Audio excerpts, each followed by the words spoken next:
The gun trace task force? We're fucking kicking ass, right? Get on the fucking ground. These bosses, they think I'm the golden boy. We own this city. We own it. When you do a show that's based on real life events, you've got to stick to it. It has its own rewards because it's important. That's what drives us to get every single detail right. I don't want that one person, that one Baltimorean to say, that was some bullshit. Gonna lock anybody up, huh? Anybody and everybody. I was close to the real life events of We Own the City.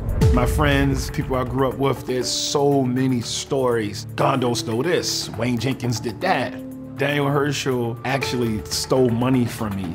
I was on the scene when Sean Suiter was shot. I was in the middle of the unrest at Pennsylvania Avenue. I distinctly remember being on the streets and the sky was the same color the day we filmed that it was April of 2015. It was a very eerie feeling.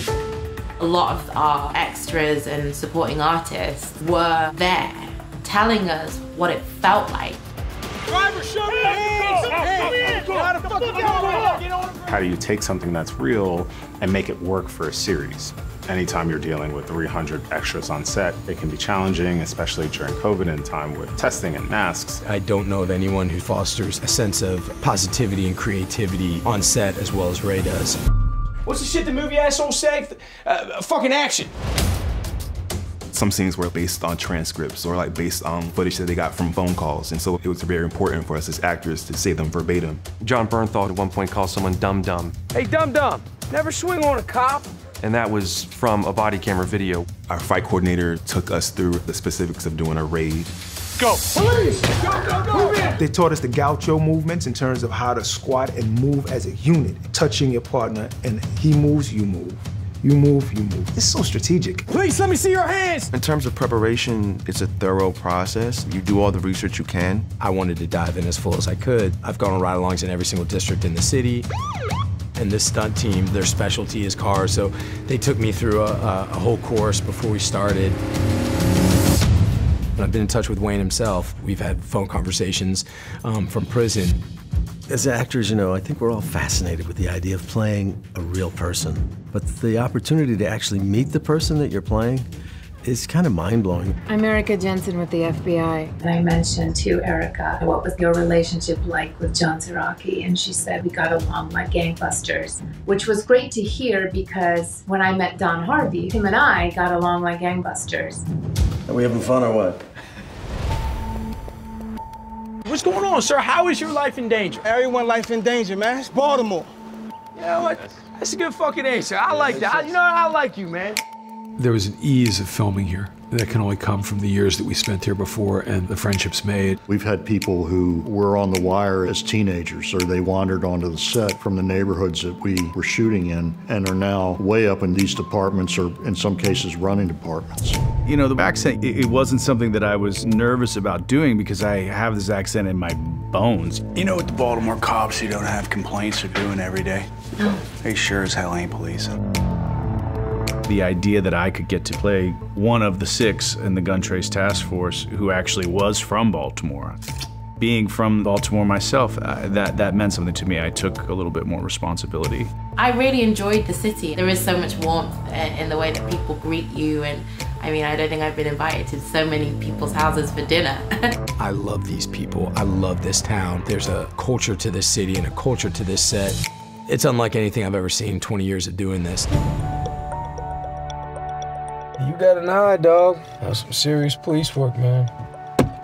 Man, shit. But you don't know, man. It's yours. You earned it.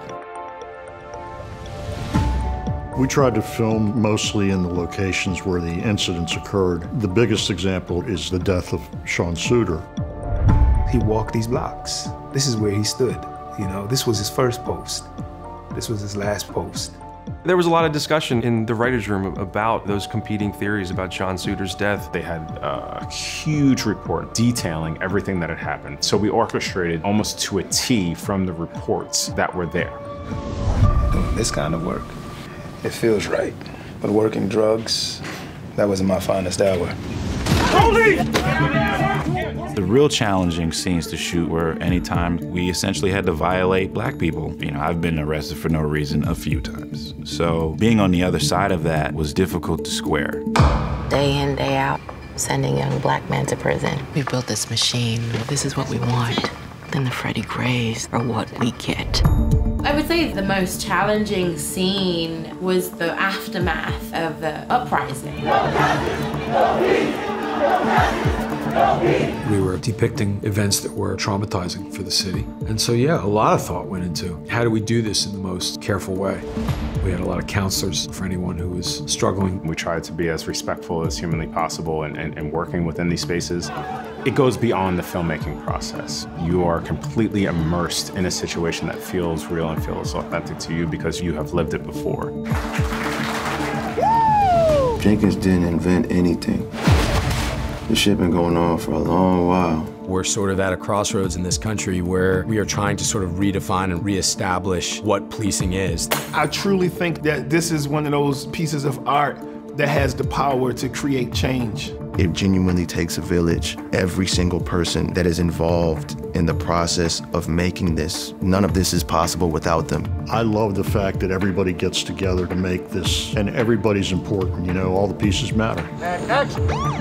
Show me hands! Hands, hands! We are the Gun Trace Task Force. We come to hunt, because as long as we put those numbers up, we literally can do what we want. You understand me? Go out there and give them hell.